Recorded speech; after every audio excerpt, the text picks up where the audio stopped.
বলছেন জাতীয় সংসদ সদস্যের প্রতিনিধি জনাব জিতল বিতরক। 皆さんこんにちは。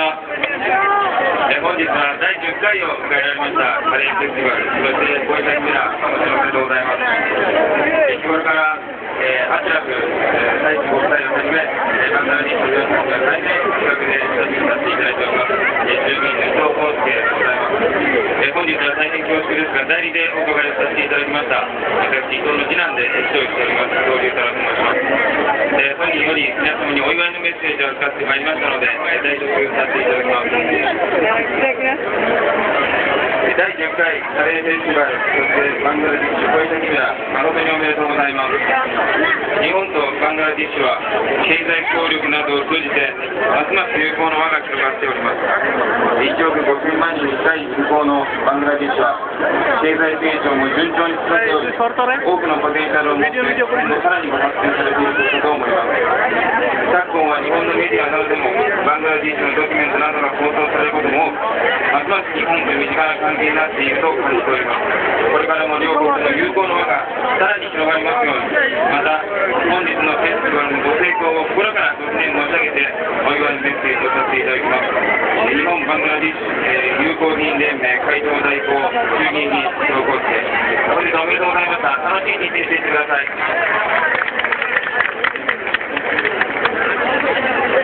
জাপানের জাতীয় সংসদের সদস্য ইতো সেন্সের দ্বিতীয় পুত্র এসেছেন তার প্রতিনিধি হয়ে তিনি যে বক্তব্য রাখলেন সেটা হচ্ছে যে জাপান এবং বাংলাদেশের মাঝে চমৎকার বন্ধুত্বপূর্ণ সম্পর্ক রয়েছে। দুটি দেশের মাঝে দূরত্বের ব্যবধান থাকলেও জাপানে এখন বাংলাদেশের বিভিন্ন ডকুমেন্টারি জাপানের এনএইচকে সহ বিভিন্ন চ্যানেলে দেখানো হচ্ছে আর জাপানিজরাও বাংলাদেশিদের সম্পর্কে অনেক বেশি জানতে পারছে। ফলে দূরত্ব ফিজিক্যালি দূরত্ব থাকলেও সেই দূরত্ব আসলে আমাদের দুই দেশের মানুষের মনোভাবের মধ্যে নেই।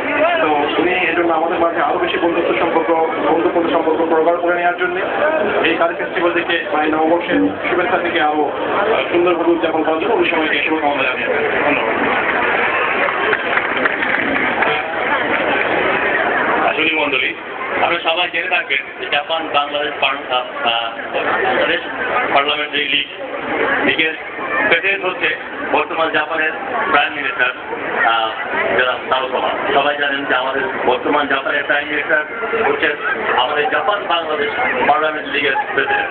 এবং আজকে এখানে যার বক্তব্য আপনারা পড়ে শোনালেন প্রতিনিধি, উনি মাননীয় সংসদ সদস্য গোপকে কিন্তু উনি হচ্ছেন ভারপ্রাপ্ত সভাপতি জাপান বাংলাদেশ পার্লামেন্টারি লীগের। ওনারা অত্যন্ত গুরুত্বপূর্ণ আমাদের বাংলাদেশের জন্য। অনেক ধন্যবাদ।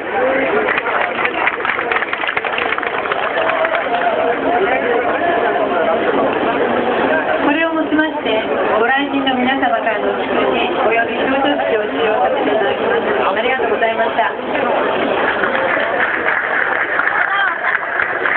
সবাইকে অনেক ধন্যবাদ।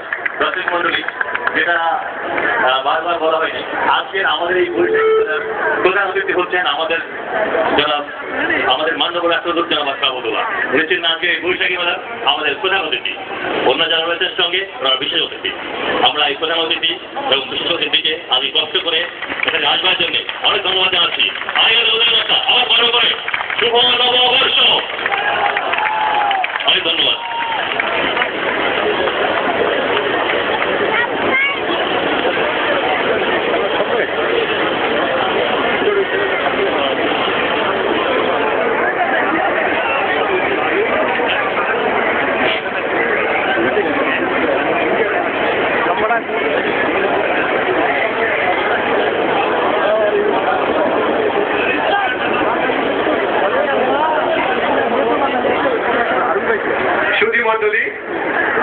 আমরা এখন আমাদের অনুষ্ঠানের সবগুলো পর্বই আমাদের জন্য খুবই আগ্রহের, কিন্তু আমরা এখন যে অনুষ্ঠানটি করতে যাচ্ছি সেটা হচ্ছে বাংলা সাংস্কৃতিক অনুষ্ঠান।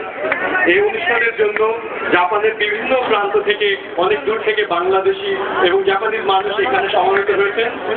আপনারা জেনে থাকবেন টোকিওতে দুইটা খুবই ভালো সাংস্কৃতিক সংগঠন আছে। একটি হচ্ছে উত্তরণ বাংলাদেশ কালচারাল গ্রুপ এবং স্বরলিপি কালচারাল একাডেমি। আমরা এই দুইটি বড় বড় প্রতিষ্ঠানের দারুণ একটি মনোজ্ঞ সাংস্কৃতিক অনুষ্ঠান এখন উপভোগ করতে যাচ্ছি।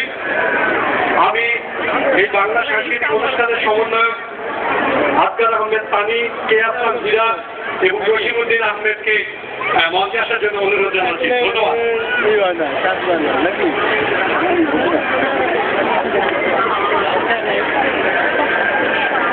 আপনাদের এই তিনজন মানে যে কোঅর্ডিনেটর রয়েছেন এই সাংস্কৃতিক পর্বের জন্য কিছুটা সংক্ষেপে কিছুটা মানে শুভ নববর্ষ। আপনারা হয়তো দীর্ঘক্ষণ অপেক্ষা করছেন এই প্রোগ্রামটা দেখার জন্য।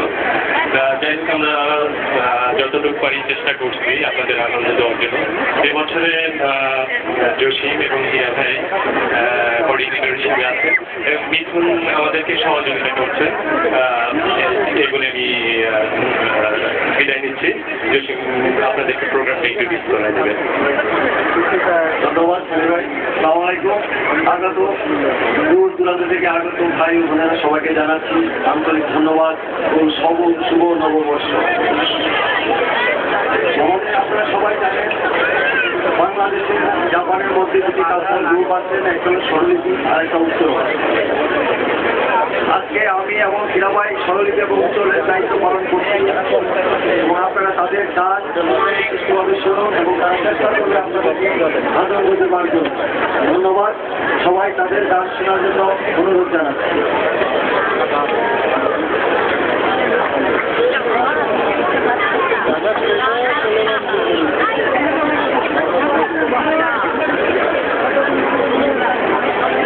আমি আজকে সাংস্কৃতিক অনুষ্ঠানে হীরা ভাই আর জসিম ভাইকে সাহায্য করছি। আমি তো উত্তরণের মিঠু, তো এবার আসছি আমরা।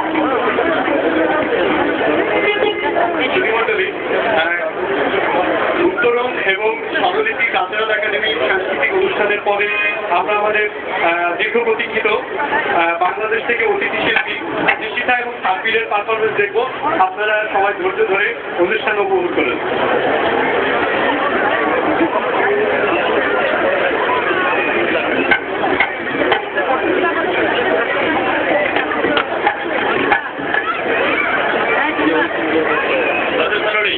আমরা জানি যে গান করলে আমাদের মধ্যে একটা ছন্দের তৈরি হয়, তাই তো? বাড়ি খাওয়া বাড়ি আমরা আছে, আমরা মেতে উঠি, সেটাও তো জরুরি। কারণ যারা গান তারাও বলে পান কেউ যদি নাচ করে। এই বছর গত বছর যে সবাই জানেন এই বছর সবাই গানের মধ্যে হাতের পিঠ থাকতে পারে, সেই খেলার মধ্যে নাচানাচি হতে পারে। সেটা এবার নাচ করার জন্য বিরাট জায়গা রয়েছে, ওইদিকে ভিতর দিকে জায়গা রয়েছে। যারা নাচ করতে চান তারা দয়া করে ওইদিকে নাচ করবেন, এই দিকে নয়। এবার ড্যান্সের জন্য কিছু জায়গা রয়েছে, সেখানে